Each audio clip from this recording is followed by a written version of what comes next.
ঘটনা হয়েছে আমাগো দেশে, বুঝতে পারছেন, মুফতি অথবা মৌলবী অথবা মুহাদ্দিস এগো নির্দিষ্ট একটা সিলেবাস পড়লে এগো এই ইয়ে কয়, এবং চাকরির ক্ষেত্রেও এই পথ আছে।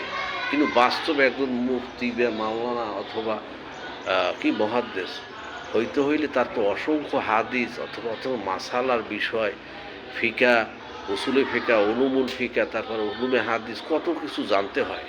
ভংসং দিয়ে তো মৌলবী একটা হইলে হইবে না। যেমন আমাদের অনেক ওয়াজ করতে গেলে হাজি হ্যাঁ গেলে বিশের হাজতে সব মানুষ খোদা, হ্যাঁ, ওই কী যেন মুফতি, কী যেন একজন রফিক না কী যেন কী যেন এনে ওসামা ভাইয়ের সাথে যে ডিবেটে আসছে, বুঝতে পারছে।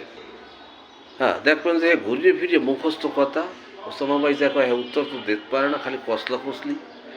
হ্যাঁ, এই মেয়ে আমার একটু জিজ্ঞেস করে, ডিবেট তো আমার লগে আইবে না, যে আপনি যে এই মানুষকে অবজ্ঞা করেন, হ্যাঁ, কাফের মুনাফেক কন, এর মাসলা কি?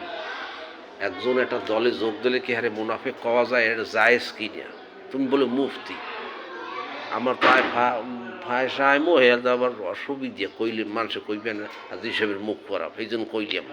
হ্যাঁ, এত দেমাগ ভিতরে এত কি জামাত করছে, সেজন্য হে মুনাফেক হয়ে গেছে মৌদুদির লইয়ে এত সমস্যা, হ্যাঁ কি জানিয়ে কও, বইগুলো দেখছো পড়ছো? হ্যাঁ, এই মাউগর ফান কইয়েই দিলাম, হে সিবিআর অনিয়ম, হ্যাঁ, বৈষম্য, এদের ব্যাপারে তো কোনো দিন কোনো কথা শুনি নেই বিগত। বেড়া কি যে কমু মাউগর ফয়রা বেড়া এককাল মানে যে তিথ রাহে নাই।